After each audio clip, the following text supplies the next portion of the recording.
মদিনায় যাইতে চাই কি চাই না?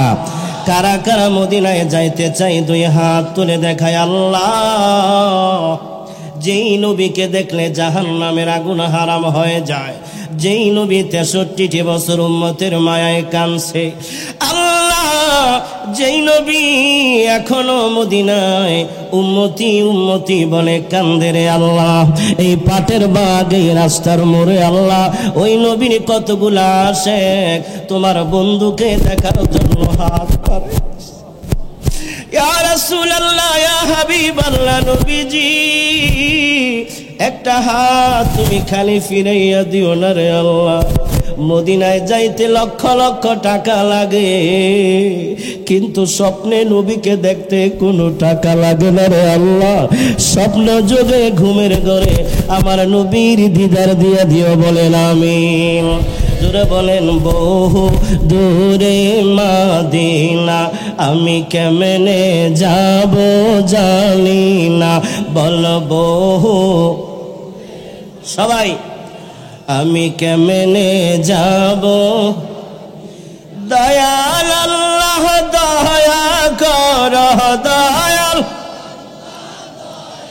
কর, নসিব কর মদিনা, লা ইলাহা জোরে লা ইলাহা ইল্লাল্লাহ, লা বল লা ইলাহা, লা ইলাহা ইল্লাল্লাহ মুহাম্মাদুর রাসূলুল্লাহ।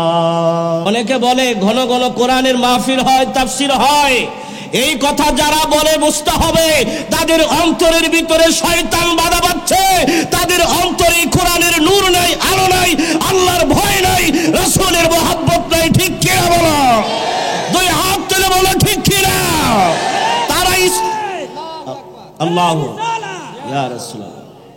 বুঝতে হবে, বুঝতে হবে তাদের অন্তরের ভিতরে রোগ আছে, ব্যাধি আছে। কোরআনের মাহফিল, কোরআনের আওয়াজ শুনলে যাদের কানে ব্যথা লাগে, যাদের হৃদয়ে কষ্ট লাগে, বুঝতে হবে এইটা বড় ক্যান্সারের রোগী। কিসের রোগী? আর যদি ভালো লাগে তাহলে বুঝতে হবে তার ঈমান কি মজবুত আছে। মারহাবা বলে। অল্প কিছুক্ষণ আলোচনা, সময় কিন্তু অনেক হয়ে গেছে। 30 মিনিট আলোচনা করব, থাকবেন তো ইনশাআল্লাহ? কারা কারা যাইবেন হাত তোলেন। অনেকে হাত তুলছে, পিছনে যাইব না বুঝাক। কিছু পাগল আছে, এই মাইকম্যান কই, এটা আরেকটু উপরে উঠবে, আরেকটু। কিছু পাগল আছে, এরা কার পাগল? জোরে বলেন, আরো জোরে বলেন, কার পাগল? এটা কার বাণী বলেন? কোনো সন্দেহ আছে? আজকে কোরআন থেকে আমরা একটু আলোচনা শুনব।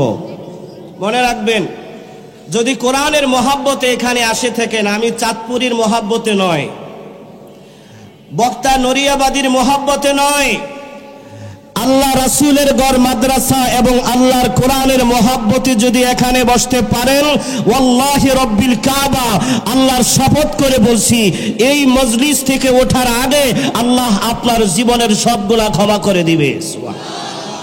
আপনাদের দাম কত বেশি! সমস্ত নবীর উম্মতের আমল এক পাল্লায় রাখলে আখেরি নবী, সর্বশেষ সর্বশ্রেষ্ঠ নবীর উম্মতের আমলের ওজনের পাল্লা লোড হয়ে যাবে, ভারী হয়ে যাবে। চিৎকার মেরে বলেন সুবহানাল্লাহ। যেমন নবী সেরা, সেমন উম্মত সেরা। আমরা বুঝি না আমাদের দাম। যদি বুঝতে হয় আলেমের মজলিসে মাহফিলে আসতে হবে। ঠিক কিনা বলেন?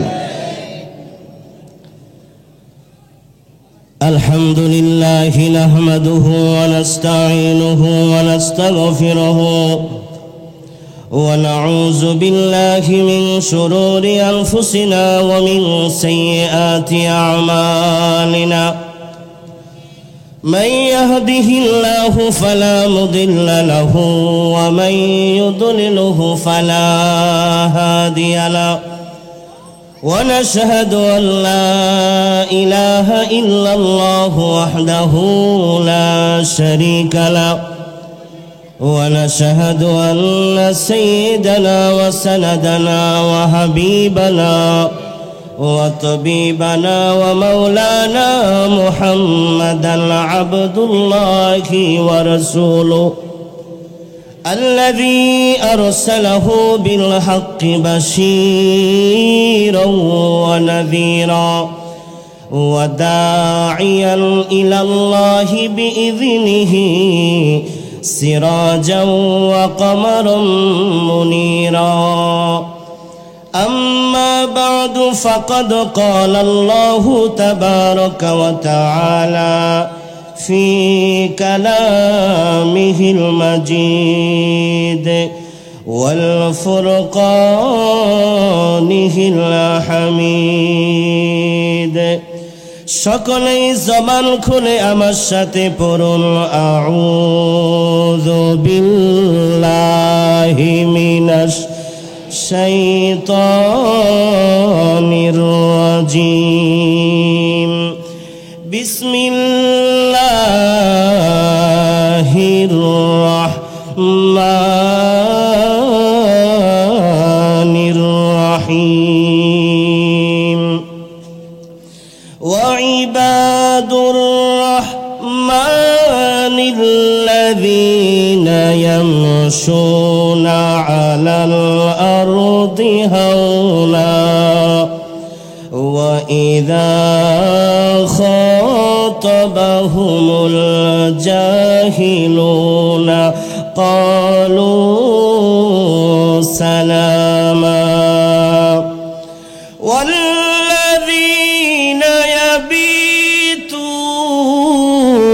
لربهم سجدا وقياما والذين يقولون ربنا اصرف عنا عذاب جهنم إن عذابها كان غراما إنها ساءت مستقرا ومقاما صدق الله العلي العظيم وصدق رسوله النبي الكريم قال رسول الله صلى الله عليه وسلم قال الله تعالى أعددت لعبادي الصالحين ما لا عين رأت ولا أذن سمعت ولا خطر على قلب بشر وقرأوا إن شئتم فلا تعلم نفس ما أخفي لهم من قرة أعين أو كما قال عليه الصلاة والسلام وقال تعالى في شان حبيبه إن الله وملائكته يصلون على النبي يا أيها الذين آمنوا صلوا عليه وسلموا تسليما اللهم صل على سيدنا مولانا محمد وعلى آله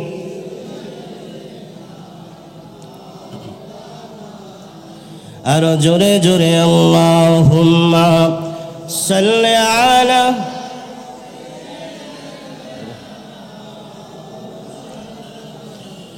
وعلى آل سيدنا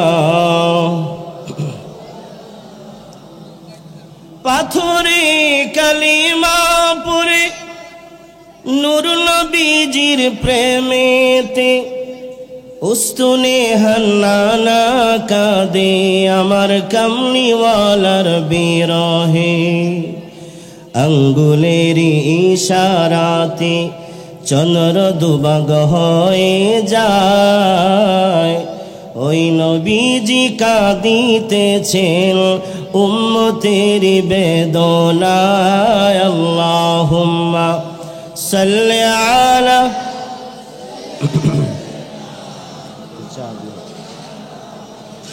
وعلى علي سيدنا لا إله إلا الله لا إله جور لا إله إلا الله بول لا إلا الله جور لا إله إلا الله لا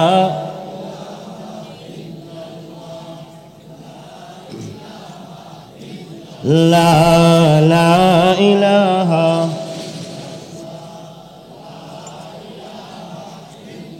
বহু দূরে মদিনা আমি কেমনে যাব জানি না মদিনায় যাইতে চাই কি চাই না কারা কারা মদিনায় যাইতে চাই দুই হাত তুলে দেখায় আল্লাহ যেই নবীকে দেখলে জাহান্নামের আগুন হারাম হয়ে যায় যেই নবী 63টি বছর উম্মতের মায়ায় কাঁদছে আল্লাহ যেই নবী এখনো মদিনায় উম্মতি উম্মতি বলে কান্দে রে আল্লাহ এই পাটের বাগ এই রাস্তার মোড়ে আল্লাহ ওই নবীর কতগুলা আশেক তোমার বন্ধুকে দেখার জন্য হাত করে ইয়া রাসূলুল্লাহ ইয়া হাবিবাল্লাহ নবীজি একটা হাত তুমি খালি ফিরাইয়া দিও না রে আল্লাহ মদিনায় যাইতে লক্ষ লক্ষ টাকা লাগে কিন্তু স্বপ্নে নবীকে দেখতে কোনো টাকা লাগে না রে আল্লাহ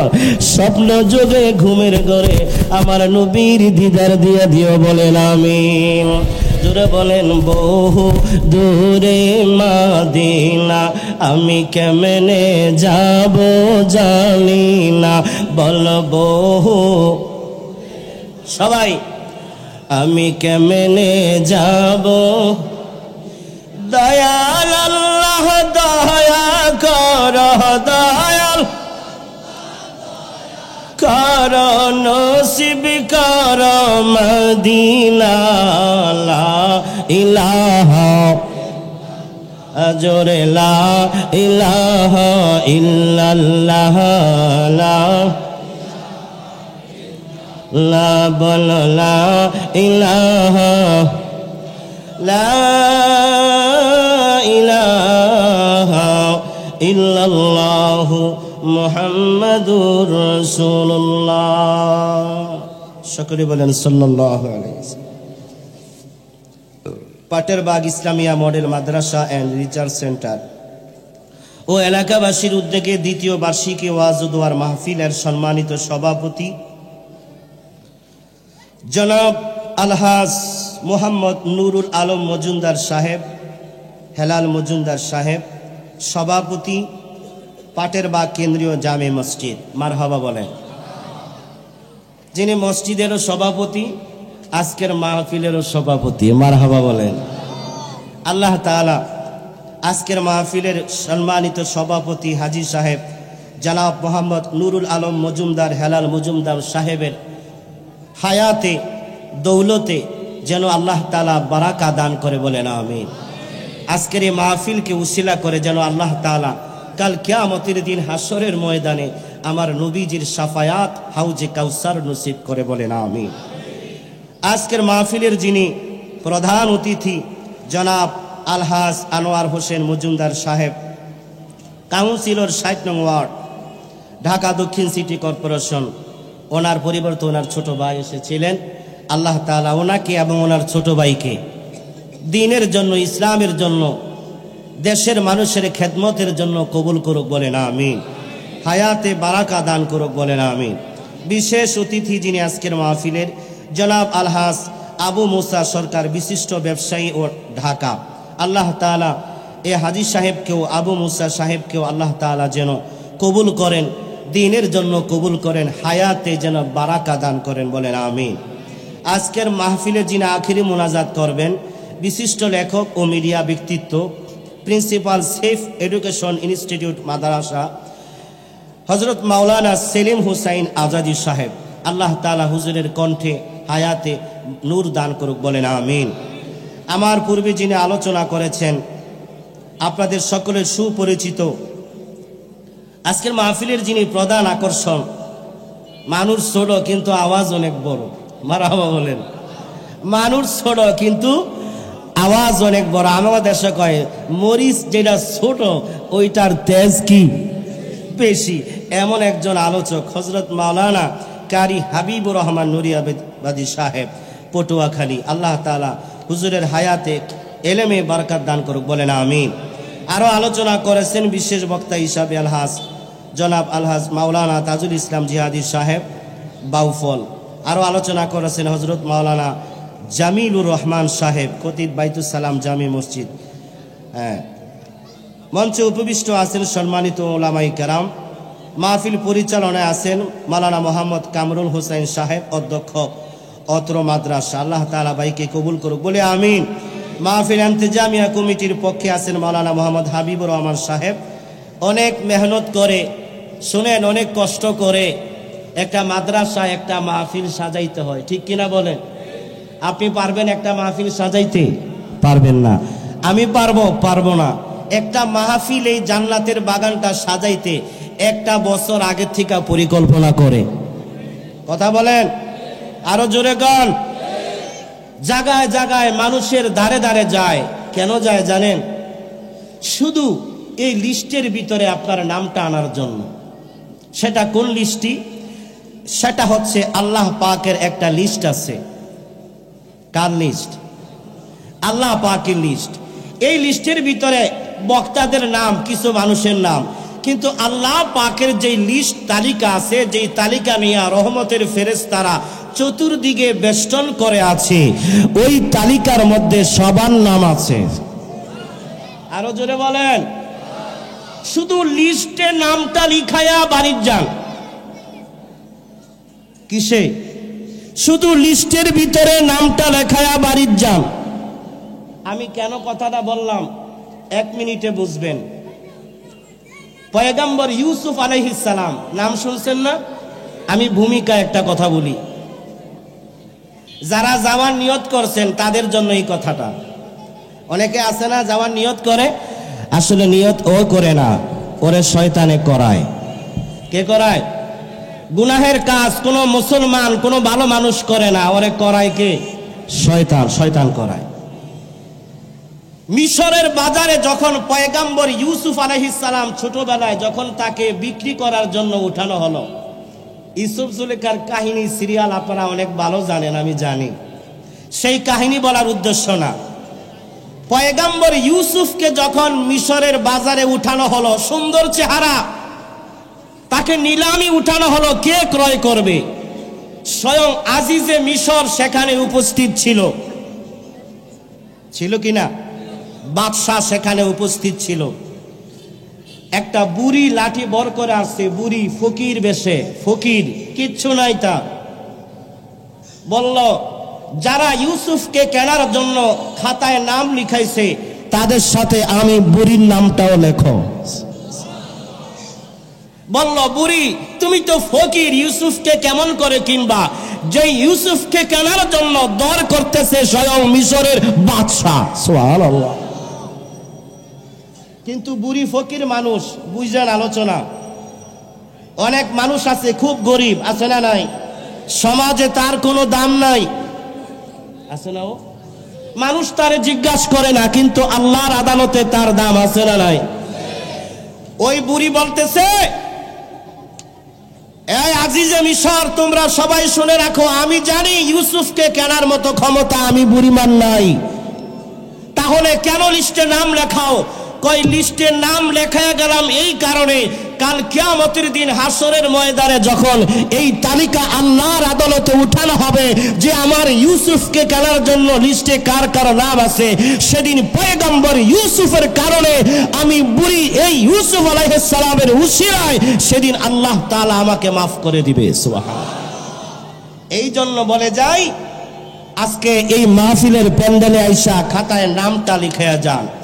আখেরি মুনাজাতটা দিয়া বাড়িতে যান, মনে রাখবেন রহমতের ফেরেশতারা আল্লাহর আদালতে নিয়ে যাবেন। আল্লাহ পাক রব্বুল আলামিন সেটা দেখবেন, আমার নবী মদিনাওয়ালা সাইন করবেন।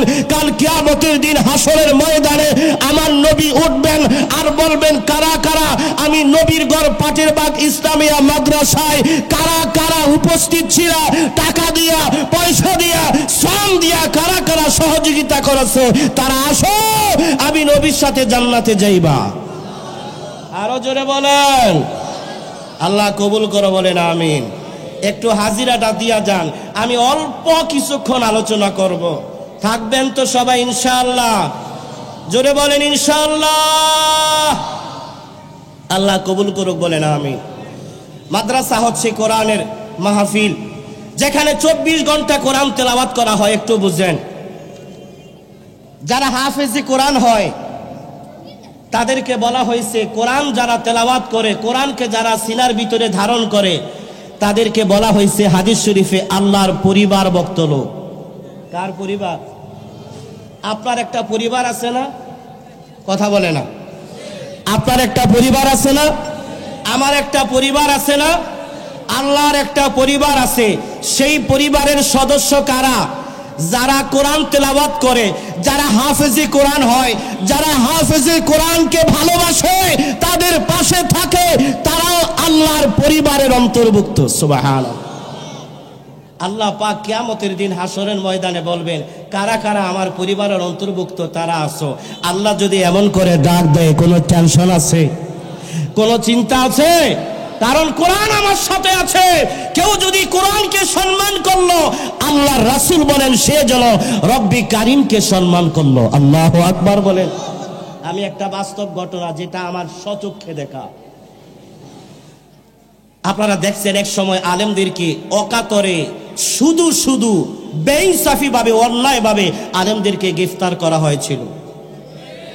আপনারা দেখেন নাই?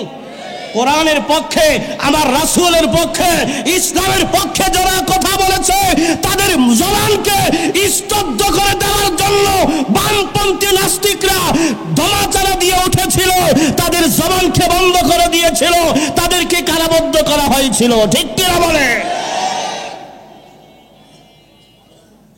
আমার জানা। কিন্তু প্রশাসনে যারা আছেন তারা সবাই কিন্তু খারাপ না।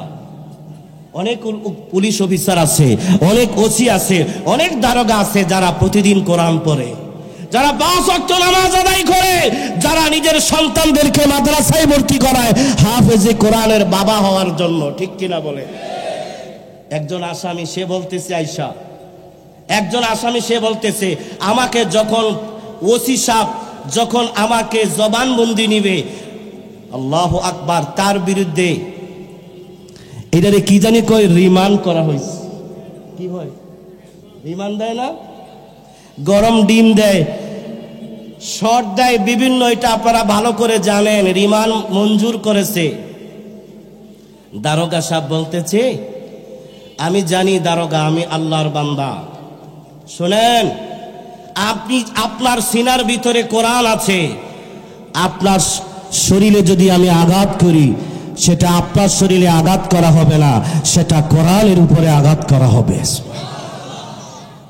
আপনি আমার চেয়ারে বসেন, হাফেজে কোরআনকে, আলেম সাহেবকে, দারোগা ওসি সাহেব তার নিজের চেয়ারে বসাইয়া সে পাশের একটা চেয়ার টান দিয়ে আইনা বসছে, তোমার কোনো টেনশন নাই। আমার কলমে যত ধার আছে, ক্ষমতা আছে, আমি তোমার পক্ষে নয়, কোরআনের পক্ষে লিখব। আছে না? আছে। বহু ভালো মানুষ এখনো পৃথিবীতে আছে। অনেক প্রশাসনিক ভাই আছে যারা কোরআনের জন্য জীবন দিতে রাজি, আলেমদেরকে মহাব্বত করে ভালোবাসে। আছে না নাই? তারা সুনসিব। আর যারা কোরআনের বিরুদ্ধে কথা বলে, আলেমদের বিরুদ্ধে যারা কথা বলে, তারা তো আল্লাহ এবং রাসূলের বিরুদ্ধে কথা বলে। আলেমদের বিরুদ্ধে, কোরআনের বিরুদ্ধে কথা বললে তোমার নাম মুসলমানের কাতার থেকে তুমি কেটে দাও। তুমি মুসলমান হতে পারো না। তুমি নামে মুসলমান, তুমি জাতীয়তায় মুসলমান, আল্লাহর আদালতে মুসলমানের দফতরে তোমার নাম নাই। ঠিক কিনা বলে? এত সহজ নয় মুসলমান, এত সহজ না, এত সহজ না। কোরআন 30 পারা কোরআন একটা হাফেজের সিনার ভিতরে আসে, এটা ব্রেনতে ধরে না কিভাবে, এটা মাথায় কুলায় না কিভাবে এটা সম্ভব। প্যারে হাজিরিন, সেই মাদ্রাসা কোরআনের পক্ষে কারা কারা আছেন হাত তোলেন, একটু হাত তুলে দেখান। নারে তাকবীর। কোরআন সুন্নাহ যেখানে, মসজিদ মাদ্রাসা যেখানে, হাত নামান। কতক্ষণ? মাহফিলে যতক্ষণ আছি, বাইরে হয়ে গেলে আমি আর নাই। মৃত্যুর আগ পর্যন্ত রাজি আছেন সবাই? আমরা অনেকে বলি হুজুর জীবন দিয়ে দিব কোরআনের জন্য, ইসলামের জন্য, নবী বিদ্বেষীদের জন্য জীবন দিয়ে দিব। আমি বলি তাই? কয় হ। তো বাংলায় একটা প্রবাদ আছে, অনেকে বলে জিহাদ জিহাদ জিহাদ চাই, বাঁশ দেখলে আর আমি নাই, বাঁশ দেখলে আর আমি নাই। এইরকম আল্লাহর নবীর হাদিস শোনার পরে কেউ যদি জিহাদের ময়দানে গিয়ে শাহাদাত বরণ করে, যদি জিহাদের ময়দানে গিয়ে শহীদ হয়ে যায়, শহীদরা কখনো মরে না, সঙ্গে সঙ্গে তার কাছে হুর চলে আসে। সুবহানাল্লাহ বলেন। হুর চিনেন না? সুন্দর রমণী নারী, শহীদ হওয়ার সঙ্গে সঙ্গে তার কাছে কি আসে? হুর আসে। তো এক যুবক এই কথা শোনার পরে সে শহীদ হওয়ার জন্য পাগল হয়ে গেছে, আমি শহীদ হব। শোনেন কথাটা। যেমন যুদ্ধ হইতেছে যাত্রাবাড়ি, সে কাজলা ওইখানে যায়া গোলাগুলির আওয়াজ শুন না, সে তো পইরা গেছে জমিনে। বউরে কয়ে গেছে, বউ আজকে কিন্তু আমি শহীদ হয়ে যাব, আমি যদি শহীদ হয়ে যাই তাহলে তুমি হবে শহীদের স্ত্রী, আমার সন্তানরা হবে শহীদের সন্তান। আর যদি গাজী হয়ে ফিরে আসি তাহলে তো হইলই, মানে হ্যাঁ শহীদ হইবই। এখন আর কিছু বোঝে না, হ্যাঁ হুর চাই। কি চাই? সুন্দর হুর চাই। তো যাই হোক, বেড়ায় গেছে। তো কাজলা যায়া গোলাগুলির আওয়াজ শোনার পরে হ্যাঁ জমিনে বেহুশ হয়ে পড়ে গেছে। কি হইছে? চিত্তায়া পড়ে গেছে গা। আসলে কি মরছে, শহীদ হইছে না বেহুশ হইছে? অনেকে আছে রক্ত দেখলে কি হয়ে যায়? বেহুশ হয়ে পড়ে যায়। এখন বেচারা তো পড়ে রইছে। পড়ে থাকার পরে হ্যাঁ এখন মনে মনে ভাবতে আছে, আমার কাছে কে আইব? কে আইব? সুন্দর হুর আসবে, এই অপেক্ষায় চোখ বন্ধ করে রইছে। আর নবী হুজুর তো ওয়াজ করেছে শহীদ কখনো মরে না, আমি তো মরি নাই, আমি শহীদ হইছি, আমার কাছে এখন হুর আইব। চোখ বন্ধ করে হুরের জন্য অপেক্ষা করতে আছে। এদিকে স্ত্রী কয়, আমার স্বামী যে এতক্ষণ হইল এই যাত্রাবাড়ি জিহাদের ময়দানে গেল, এখনো ফিরে আসলো না, একটু গিয়া দেখি আসলে কি শহীদ হইল নাকি গাজী হইয়া ফিরাইলো। তো শনি আকরা পার হইয়া যখন কাজলার এদিকে গেছে, দেখে অনেক লাশ পড়া রয়েছে, শহীদ হইয়া রয়েছে। লগে দূরে হের জামার লাশটাও দেখা যায়। আল্লাহু আকবার কোন। আস্তে আস্তে যাইয়া গিয়া করছে কি, হের স্বামীর কি ধরছে? হাত মুবারক ধরছে। এখন হ্যাঁ কয় আয়া মনে হয় পড়ছে, হুর তো আয়া পড়ছে, আমার হাত ধরছে। আস্তে কইরা হাতটা তো নরম নরম লাগে। এখন চোখ যখন খুলছে, কয় হুর এত কালাকে। কয় হুজুরে ওয়াজ করলো, হুর বলে অনেক সুন্দর, এই হুর যে কালা, হায় হায় এটা কেমন হুর? তখন স্ত্রী তো খুব চালাক ছিল, কয় তুমি যেমন শহীদ হইছো আমি হুরও এমন হইছি, আর জিহাদ করা লাগবো না, এখন বাড়ি চলো, বাড়ি চলো। এরম্মায় মার্কা কিছু মুজাহিদ আছে না, ও ফজরের আজান দিলে ঘুমেরতে উঠতে পারে না, হ্যাঁ বলে আবার জিহাদ করব। কথা কল আছে না নাই? এখানে এমন লোক আছে আজকে যে ফজরের নামাজ পড়ে নাই, হাজি সাহেব আছে না? আপনারা কষ্ট নিয়েন না, কিন্তু এমন একটা আলোচনা আমি অল্প সময় আপনাদের সামনে উপহার দিতে চাই। রাজি আছেন সবাই? সবাই রাজি আছেন নাকি যাইবেন গা? হ্যাঁ যাইবেন গা? আমরা রাসূল চাই কি চাই না? আরো জোরে বলে চাই কি চাই না? তাহলে শুরু করলাম একটা হাদিসের শানে নুজুল। হাদিসটা বলার সময় নাই, শানে নুজুলটা বলে যাই। আল্লাহর নবীর ৪র্থ নম্বর সাহাবীর নাম কি বলেন? কথা কন না কে? ইসলামের ৪ নম্বর খলিফার নাম কি? হযরতে আলী রাদিয়াল্লাহু তাআলা আনহু, যার সম্পর্কে আমার নবী বলেন আনা মাদিনাতুল ইলম ওয়া আলিয়ুন বাবুহা, আমি হচ্ছি ইলমের শহর আর ওই শহরের দরজা হচ্ছে আমার আলী। ইলমে মারিফতের যে ইলম আল্লাহ তাআলা হযরত আলীকে দিয়েছেন, যার জন্ম হয়েছে স্বয়ং কাবাগরের ভিতরে। হযরত আলীর জন্ম কোথায়? কাবাগরের ভিতরে। ভিতরে যে আলী জন্মের পরে 3 দিন পর্যন্ত কোনো কথা বলে না। হযরত আলী রাদিয়াল্লাহু তাআলা আনহুর মায়ের নাম ছিল ফাতেমা। কি ছিল? ফাতেমা। সন্তান যদি ছোটবেলায় 3 দিন পর্যন্ত কথা না বলে, মায়ের স্তনের দুধ পান না করে, ওই মা কি ঠিক থাকতে পারে? দৌড়াইয়া গেছে আল্লাহর নবীর দরবারে। আলহামদুলিল্লাহ বলেন। কার দরবারে গেছে? আগের দিনের মানুষ বিপদে পড়লে আলেমদের কাছে যাইতো একটু পানি লইয়া। এখন আলেমদের প্রতি আস্থা নাই, তার মানে কোরআনের প্রতি তার আস্থা নাই। কয় আগে ডাক্তারের কাছে যাও, আগে টাকা আছে পকেটও, আমি যাবো কই? স্কয়ার হসপিটালে। আল্লাহ কয় যা, কত আছে খা। কিন্তু কোরআন শরীফ হচ্ছে সব চাইতে বড় মেডিসিন, এর উপরে আর কোনো ঔষধ নাই। যেই মেডিসিন দিয়েছেন কে? আরো জোরে বলেন কে? এখন আমরাও যেমন হইছি, আল্লাহও কি এমনই হয়েছে। একটু পানি পড়া দিছে আলেম সাহেব, পেটের ব্যথা ভালো হয়ে গেছে। আসলে পেটের ব্যথা ছিল না, এইটা ছিল অ্যাপেন্ডিসাইডের ব্যথা। কিসের? অ্যাপেন্ডিসাইডের ব্যথা ছিল। আলেমের পানি পড়া খায়া সূরা ফাতিহা পড়া ফু দিছে, আল্লাহ শেফা কইরা ভালো কইরা দিছে। ঠিক না ঠিক? এখন স্কোয়ারে গেছে, যায়া কয় পেট কাটতে হইব। কাট পেট, পেটও কাটে, আবার টাকাও যায় ছেলে নাই। হযরতে আলী রাদিয়াল্লাহু তাআলা আনহু সেদিকে যাওয়া যাবে না। কোথায়? কাবাগরের ভিতরে 3 দিন পর্যন্ত কথা বলে না। মা আমেনা বলে আমি চিন্তায় পেরেশান হয়ে গেলাম। রহমাতুল্লিল আলামিন নবীর কাছে গেছে। নবীর সে বড় ডাক্তার আর আছে? জোরে বলেন আছে। ঔষধ দেয়। কি ঔষধ দেখেন? আল্লাহর নবী রাহমাতুল্লিল আলামিনের দরবারে যাইয়া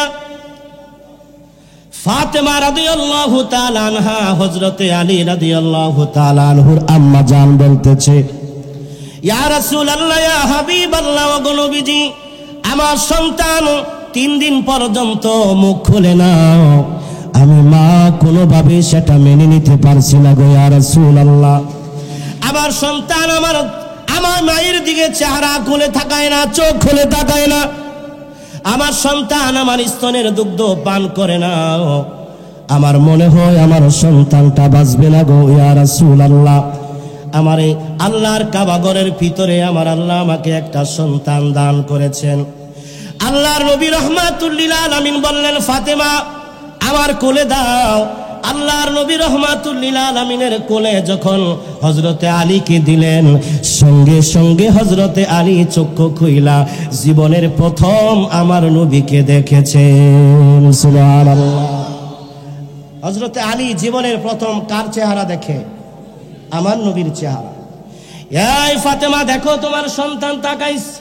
ফাতেমা মুস্কি হাসি দিয়ে বলো, ইয়া রাসূলুল্লাহ, আমার সন্তান আমার স্তনের দুগ্ধ পান করে না, কেমন করে আমার সন্তান বাঁচবে? আমার নবী, আপনার নবী রাহমাতুল্লিল আলামিন জিব্বা মোবারকটা হযরতে আলী ছোট বাচ্চা যখন তার মুখের সামনে নিল, হযরতে আলী মাত্র 3 দিনের শিশু বাচ্চা আমার নবীর রহমতের নবীর জিব্বা মোবারক মায়ের স্তনের মতো চোষা আরম্ভ করে দিয়েছে। চুইসা আমার নবীজির লালা মোবারক খাইছে। সুবহানাল্লাহ। কর আমার নবীজির কি মোবারক? লালা মোবারক। আমার নবীজির লালা মোবারকের কত দাম বলে শেষ করা যাবে না। আপনার আমার লালা মোবারক স্যাপ দিলে কেউ কোনোদিন নিবে কি? খাবে দূরের কথা, হাতেও নিবে না। কিন্তু আল্লাহর নবীর সাহাবীরা, নবীজি যখন বয়ান করতেন চতুর্দিক দা সাহাবীরা বসে থাকতো। বর্তমানে বক্তা ওয়াজ করে, শ্রোতারা থাকে সামনে। আল্লাহর নবী যখন বয়ান করতেন সাহাবীরা নবীর চতুর্দিক দিয়ে ঘেরাও করে রাখতো। বলেন আল্লাহু আকবার। একজন সাহাবী নবীর সামনে এমন করে হাত পেতে রাখলেন। আমার নবী বলে, ওরে সাহাবী, কি চাও তুমি আমার কাছে বলো বলো। সাহাবী ডাক দিয়ে বলে, ইয়া রাসূলুল্লাহ, ওগো নবীজি, আপনি কথা বলার পরে যদি আপনার মুখে কোনো লালা মুবারক আসে, আমি সাহাবীর হাতে দিবেন, আমি সাহাবী আপনার মুখের সেপ মুবারক আমার মুখের মধ্যে লাগাবো। সুবহানাল্লাহ। আমার নবী একটু সেপ মুবারক দিলেন হাতের মধ্যে। সাহাবী ফেয়ার এন্ড লাভলি সুলুর মতো আমার নবীজির থুতু মুবারক তার হাতের মধ্যে লাগাইলেন। সহিহ বুখারীর বর্ণনায় আসছে, আসলে কোন মৌলবী সাহেব আমার নবীজির শান নিয়ে কথা বলবা, তোমার মুখের থুতু কেউ নিবে না। কিন্তু সাহাবীরা, তাদের দাম কত বেশি, এক একজন সাহাবীর দাম কত বেশি বলে বোঝানো যাবে, তাফসীর করে শেষ করা যাবে না। আপনার বড় পীর সাহেবের নাম শুনছেন? নাম কি? গাউসে পাক আব্দুল কাদের জিলানী। কত বড় পাওয়ারফুল তিনি ছিলেন। হ্যাঁ, এক মিনিটে বলবো কথাটা, পরে আর মনে আসবে না। ওনার দরবারে একটা জিন আসছে। কি আসছে? কিন্তু আসছে যে জিনটা, এটা মানুষের বেশ ধরে আসছে। কিন্তু বড় পীর সাহেব তো এমন মানুষ, তার চেহারা দেখা বুঝছে এটা আসলে মানুষ না, এটা কি জিন্নাত। জিন্নাতকে প্রশ্ন করলেন, রে আমি জানতে চাই, আমি আব্দুল কাদের জানি তুমি কোন জিন মানুষ নও, তুমি জিন্নাতের একজন। আমি জানতে চাই তোমার বয়স কত? কয় আমার বয়স প্রায় 1500 বছরেরও বেশি হবে। বড় পীর সাহেব বললেন, আমি জানতে চাই তুমি কোনদিন আমার নবীকে দেখছো কিনা? সুবহানাল্লাহ বলে। জিন্নাতটা বলে, বড় পীর আব্দুল কাদের জিলানী, জিন্নাতটা বলে আমি কোনদিন আল্লাহর রাসূলকে দেখি নাই। বড় পীর সাহেব আবার প্রশ্ন করলেন, নবীর সাহাবীদেরকে দেখছনি? কইল সাহাবীদেরকে শুধু দেখি নাই, সাহাবীদের পিছনে আমি নামাজ পড়েছি। সুবহানাল্লাহ। সাহাবীদের দাম কত এটা শোনাই, কত মর্যাদা। সাহাবীদেরকে শুধু দেখি নাই, কথাও বলেছি, সাহাবীদের পিছনে আমি জিন্নাত নামাজ আদায় করেছি। বড় পীর আব্দুল কাদের জিলানী ডাক দিয়ে বলেন, আরে জিন্নাত, তুমি বলো বলো, তুমি যে আমি আব্দুল কাদেরের পিছনে নামাজ আদায় করেছো, আমি আব্দুল কাদেরের নামাজ কেমন আর সাহাবীদের নামাজ কেমন ছিল তুমি আমারে একটু জানায়া দাও। আমি আব্দুল কাদেরের নামাজ কেমন আর সাহাবীদের নামাজ কেমন ছিল একটু বলো, পার্থক্যটা কি বলো। জিন্নাতটা বলে, হুজুর বেয়াদবি নিয়েন না, ক্ষমা করবেন, আপনার শান অনেক দিয়েছে আল্লাহ, আপনি অলিকুলের শিরোমণি, কিন্তু সাহাবীদের 70 ভাগের 1 ভাগ নামাজও আপনার হয় নাই। আল্লাহু আকবার বলেন। সাহাবীদের 70 ভাগের 1 ভাগ নামাজও আপনি আব্দুল কাদেরের হয় নাই। সাহাবীরা নামাজ পড়ছে কেমন নামাজ? আনতাবুদাল্লাহ কান্নাকা তারা, এমন ভাবে নামাজ পড়ছে যেন আল্লাহকে দেখতেছে। সুবহানাল্লাহ। আমরা আলহামদুলিল্লাহ সূরা পড়ি, ইমাম সাহেব পড়ে, কষ্ট নিয়েন না আলেম সাহেব যারা আছে।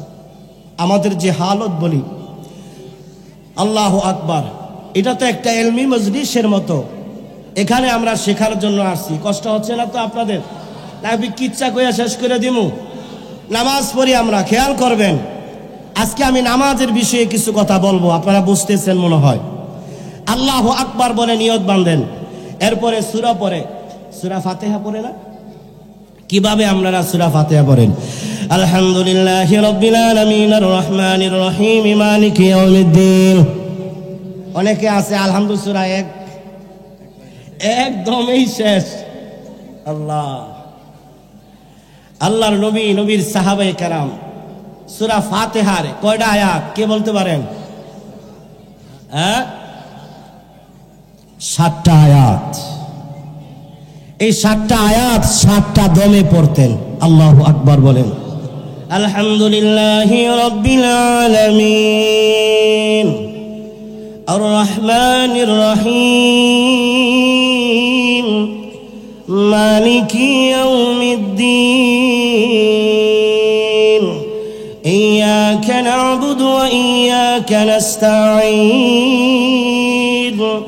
ইহদিনাস সিরাতাল মুস্তাকিম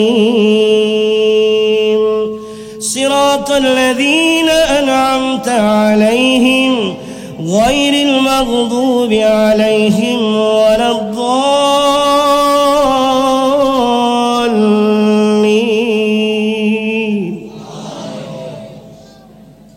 সুন্দর হইছে না অসুন্দর? আর আমরা করি কি, ডান মামে সব খিচুড়ি বানায় নাই।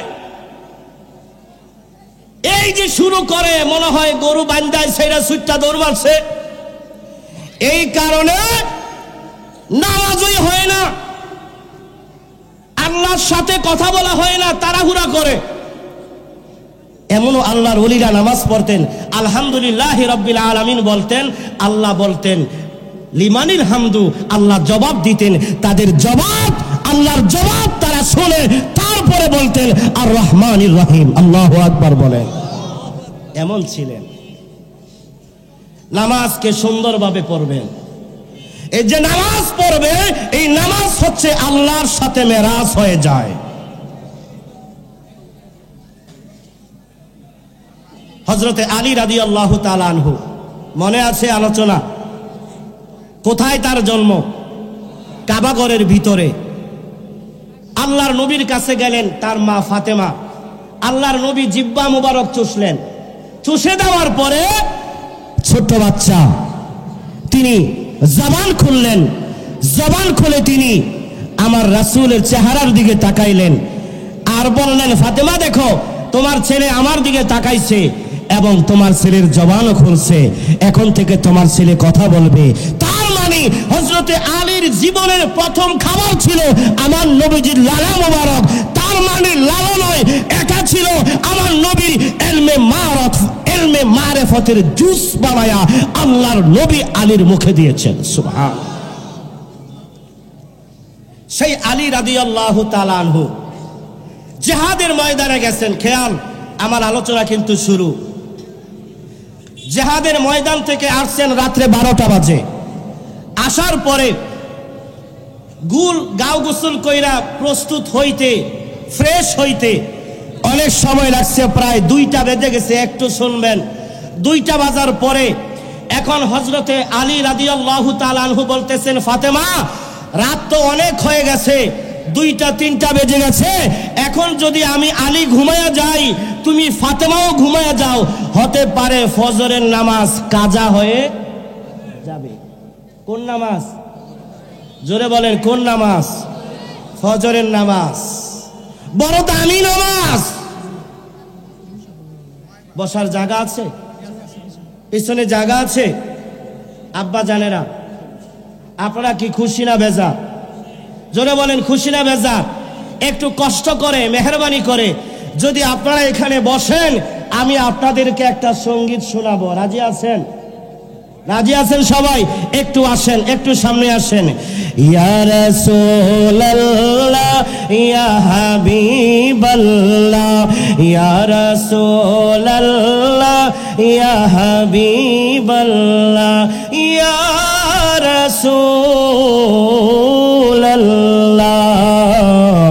তুমি জীবন, তুমি মরণ, আধার ঘরে তুমি আপন, তুমি জীবন, তুমি মরণ, আধার ঘরে তুমি আপন, তুমি মোদের পারের তরি, তুমি নিদানে তরানেওয়ালা, ইয়া রাসূলুল্লাহ।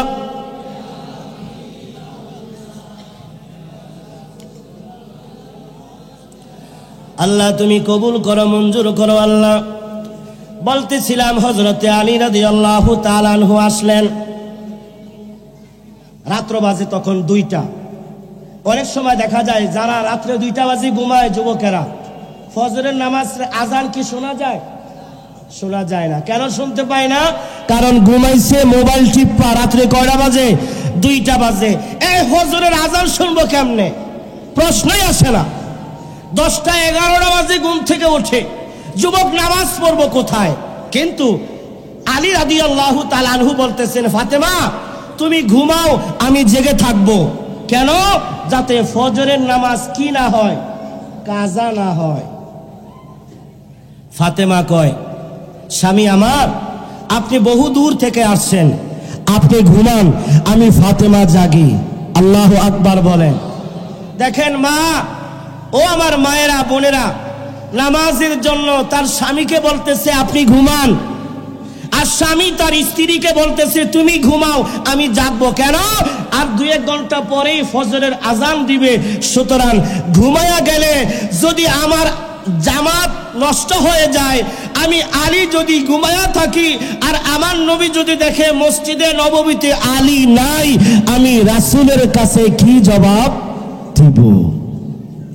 এই টেনশনে হযরতে আলীও ঘুমায় না, ফাতেমাও কি করে না, ঘুমায় না।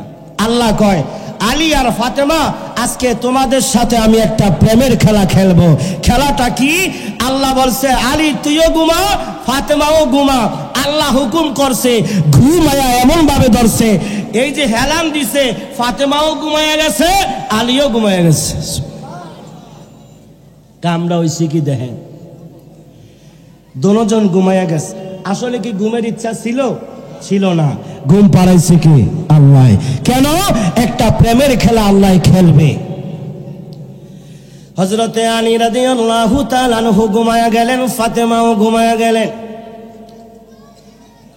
হঠাৎ করে হযরতে বেলালের আজান হয়ে গেল মসজিদে নববীতে। হযরতে বেলাল আজান দেয়, আসসালাতু খায়রুম মিনান নাওম, ঘুম থেকে নামাজ ভালো, ঘুম থেকে নামাজ ভালো। হযরতে ফাতেমা ঘুম থেকে ওঠে না, আলীও ঘুম থেকে ওঠে না। রে আমার ভাইয়েরা, বাবাজিরা, ও পর্দার অন্তরালে আমার মা বোনেরা, একটু গভীর মনোযোগ দেন, অন্তরের কানটা লাগায়া দেন। ফাতেমা যখন ঘুমায়া গেল, হযরতে আলী রাদিয়াল্লাহু তাআলা আনহু ঘুমায়া গেল। যে আলী জীবনে কোনোদিন নামাজ কাজা করে নাই, যখন ঘুমায়া গেল হঠাৎ করে ঘুমটা ভেঙে গেল। দেখে আকাশটা কেমন জানি ফর্সা দেখা যায়। ফাতেমারে ডাক দিয়ে বললেন, ফাতেমা তাড়াতাড়ি ঘুম থেকে ওঠো রে, ফজরের আজান হয়ে গেছে, কেমন জানি ফর্সা দেখা যায়। হযরতে আলী দৌড়ায়া ইস্তেনদা হাজত গুনাহ সাইরা কোন রকম সুন্দরভাবে ওযুটা বানাইয়া এইবার মসজিদের দিকে একটা দৌড় মাস। বাড়ির সামনে ছিল একটা খেজুর গাছ। কি গাছ? হঠাৎ কইরা দেখতে পাই নাই, দৌড় দিতে যাইয়া, তাড়াতাড়ি করতে যাইয়া হযরতে আলী খেজুর গাছের লগে একটা বাড়ি খাইছে। কি খাইছে? কপালের মধ্যে বাড়ি খাওয়ার কারণে হযরতে আলীর কপালটা ফেটে গেছে। তাড়াতাড়ি করে ব্যান্ডেজ করে দিলেন, আবার ওযু মুবারক বানাইয়া মসজিদে নববীর মধ্যে দৌড় মারলেন। আমার আল্লাহ হযরতে আলীর এই পেরেশানি আমার আল্লাহ দেখে কি দেখে না? আমার আল্লাহ ডাক দিয়া বলেন, জিবরাইল, ও জিবরাইল, তাড়াতাড়ি করে যা, ওই মসজিদে নববীর মধ্যে যা। জিবরাইল ডে আমার নবীকে যাইয়া কানে কানে বইলা দিবি, আমার নবী কিন্তু এখনো রুকুর অবস্থায় আছে। আমার নবীকে যাইয়া বইলা দে, জিবরাইল কি বলবি জানোস নি? বইলা দিবি, আমার আলী নামাজ পড়তে যাইয়া সে কপাল ফাড়াইছে। কি ফাড়াইছে? কিসের জন্য? নামাজের জামাত পাওয়ার জন্য। আরে ফেরেশতা জিবরাইল আর আলী কপাল ফাড়াইছে, আমার বন্ধু রহমতের নবী রুকুর অবস্থায় আছে। জিবরাইল যা, আমার নবীকে বলবি যেন আমার আলী না আসা পর্যন্ত আমার নবী যেন রুকু থেকে মাথা না উঠায়। আমার নবীকে রুকুতে স্টপ করে দিচ্ছে কে? আল্লাহ। আমার নবীর কাছে টেলিফোন আসছে, ইয়া রাসূলুল্লাহ, ইয়া হাবিবাল্লাহ, ওগো নবী আপনার আলী আসতেছে, কপাল ফাড়াইছে, নামাজে আসতে যাইয়া, তাড়াহুড়া করতে যাইয়া আল্লাহ টেলিফোন কইরা জানাইছে আপনি রুকু থেকে মাথা উঠাইবেন না। হযরতে আলী আসলে আপনি নবী রুকু থেকে মাথা উঠাইবেন। হযরতে আলী জামাতের মধ্যে শরীক হইলেন, আল্লাহু আকবার, দ্বিতীয় তাকবীর দিয়া রুকুর মধ্যে গেলেন। এরপরে আমার নবী রুকু থেকে উঠলেন। তখন থেকে মাসআলা মাসআলা মাসআলা, যে রুকু পাইল সে রাকাত পাইল, যে রুকু পাইল সে ওই রাকাত পাইল। এই যে রুকুর মাসআলা শুরু হয়। কেউ যদি ইমামের পিছনে যাইয়া রুকু অবস্থায় পায়, তার মানে বুঝবেন আপনি ওই রাকাত পাইছেন। কিন্তু যদি সেজদায় যায়, আপনি কি করবেন? আপনি ওযু করে আসছেন মসজিদে, দেখেন ইমাম সাহেব সেজদার মধ্যে যায় রয়েছে, আপনি কি করবেন? না গিয়া খাড়াই থাকে আছে না? ও এখন হ্যাঁ চিন্তা করে আমি এখন কি করব। হ্যাঁ না, আপনি কি করবেন? ইমাম সাহেব যে সেজদায় আছে ওই সেজদায় আপনি চলে যাবেন। আল্লাহু আকবার বলে নিয়ত বাঁধবেন, আরেকটা আল্লাহু আকবার বলে আপনি সেজদায় যাবেন। এখন সেজদায় গিয়া দেখেন সেজদা হইছে কয়টা, পাইছেন কয়টা? এখানে প্রশ্ন আছে। নামাজের সেজদা প্রত্যেক রাকাতে কয়টা? ও দুইটা না, কিন্তু আপনি পাইছেন কয়টা? এখন কি করবেন? আরেকটা দিবেন? হ্যাঁ একটাই। এখন আরেকটা কথা মনে হচ্ছে কয়ে লাইতাম। এক ব্যক্তিকে আল্লাহ বলছে তুমি জান্নাতে যাও। ব্যক্তি প্রশ্ন করতেছে, আল্লাহ আমি কি এমন আমল করলাম যে তুমি আমারে জান্নাতে পাঠাইলা?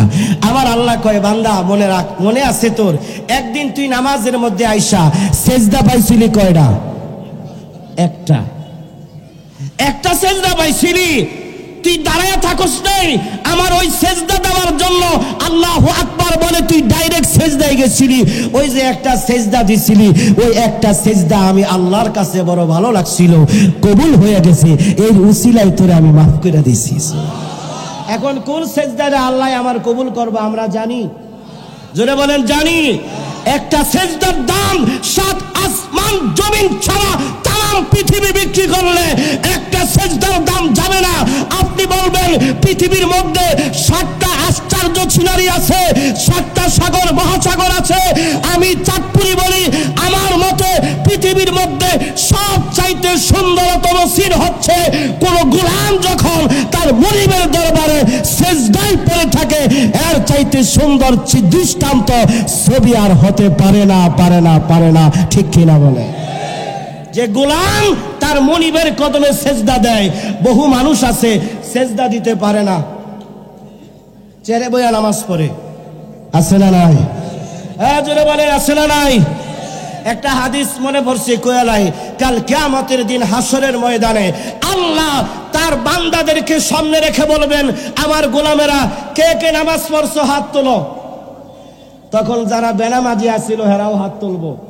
হাসরের ময়দানের কথা, দুনিয়াতে আল্লাহ প্রশ্ন ফাঁস করে দিছে। আল্লাহ কয় কইতার শিখি এই বাটপার কিছু আছে, দুনিয়া তো মিছা কথা কইছে, এখন হাসরের ময়দানে আইসো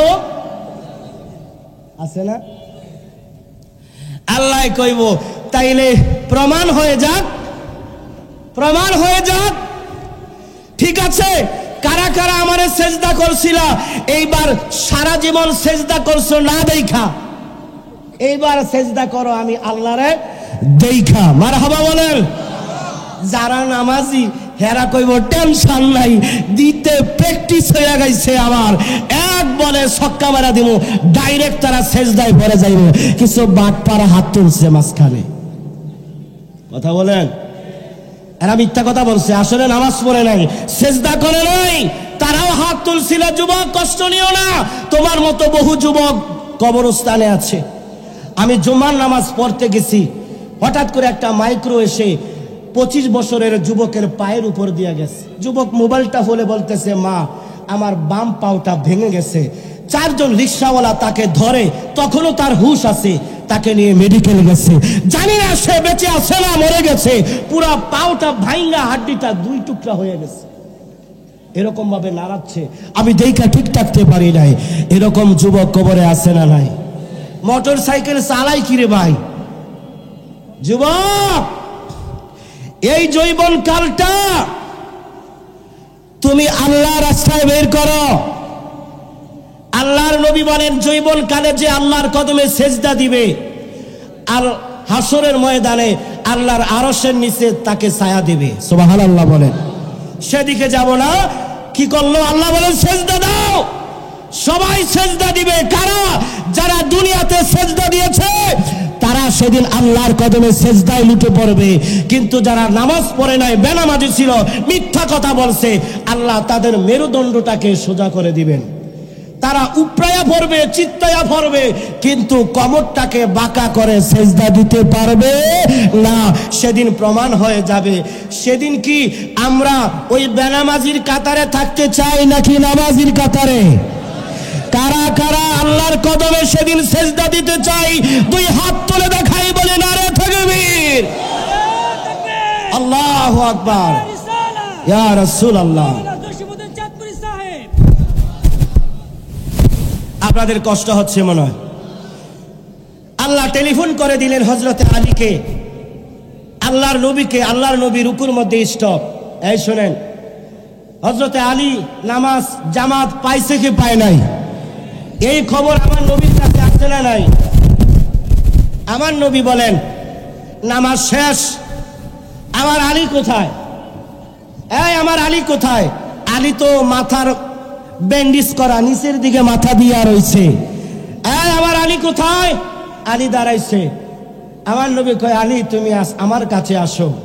আল্লাহ তাআলা তোমার নামাজকে এতটাই পছন্দ করেছে, তোমার নামাজকে আল্লাহ এতটা ভালোবেসেছে, তোমার নামাজের জামাত পাওয়ার জন্য তোমার ভিতরে যে আকুতি, নামাজের প্রতি যে ভালোবাসা, এটা দেখার কারণে আল্লাহ তাআলা আমাকে রুকুতে স্টপ করে দিয়েছে, আমাকে জামাতে স্টপ করে দিয়েছে। সুতরাং নামাজ কত দামি জিনিস। আমি বলি নামাজ হচ্ছে আল্লাহকে দেখার জন্য একটা আমল। নামাজ হচ্ছে আপনার অন্তর্দৃষ্টি খুলতে চান, আপনি সুন্দরভাবে নামাজ পড়েন। আপনার অন্তর্চক্ষু খুলতে চান, সুন্দরভাবে নামাজ পড়েন। ইলমে বাসিরত খুলতে চান, আপনি নামাজ পড়েন, দেখবেন আল্লাহর দিদার হয়ে যাবে। সুবহানাল্লাহ। নামাজ পড়বো না ছাড়বো? কারা কারা 5 ওয়াক্ত নামাজ পড়বেন? হাত তোলেন। ইনশাআল্লাহ, জোরে বলেন ইনশাআল্লাহ। হাত নামান। এই যে দোকানদার ব্যবসায়ী বাইরে আছে, লাভ ছাড়া কিন্তু দোকানে বসে না। হ্যাঁ, আজান দিলে দোকান কি বন্ধ থাকবে না খোলা? মুসলমান হইলে বন্ধ করে নামাজে যাবে। মাগরিবের সময় কাস্টমার আছে, 2 দোকান পাশাপাশি। এই দোকানের দোকানদার নামাজ পড়ে, ওই দোকানদার ধরে নামাজ পড়ে না, এরকম আছে না? কাস্টমার আইছে, একই দোকান, দুটোটাই মুরগের দোকান। এই কাস্টমার বলতেছে আপনারা এখন যান। কেন? কেন আমি যাব? আমি কি মুরগি কিনতে আসি নাই? কয় আজান হয়েছে, আগে আমার নামাজ, তারপরে আমার ব্যবসা। আমি নামাজ পড়ে আসবো, অপেক্ষা করেন। সুবহানাল্লাহ বলেন। আমার আল্লাহ কয়, দেখ আমার বান্দায় কয় কি, আবার পাগলটাই কয় কি, দেখ আগে নাকি তার নামাজ, তারপরে নাকি তার ব্যবসা। যা বান্দা, আমার জন্য, জামাতের জন্য, আমি আল্লাহকে খুশি করার জন্য তুই এত পেরেশান? যা, আমি আল্লাহ কথা দিলাম, যা তুই নামাজে যা। তোর জন্য কি করা দরকার? রিজিকের মালিক রাজ্জাক কে? আল্লাহ। ওই দোকানদার কয় এটা একটা ব্যাক কল, এটা একটা ব্যাক কল, মূর্খ। কাস্টমার লক্ষ্মী। কয় কাস্টমার লক্ষ্মী বুঝি, কিন্তু নামাজের সময় নো। জামাতে চলে গেলেন। নামাজ পড়ে আসার পরে হযরতে হাসান বসরির ওই রাস্তা দিয়ে যাচ্ছেন, তার কাশফ খুলে গেছে, দেখে দোকানের ভিতরে কাস্টমার আসছে।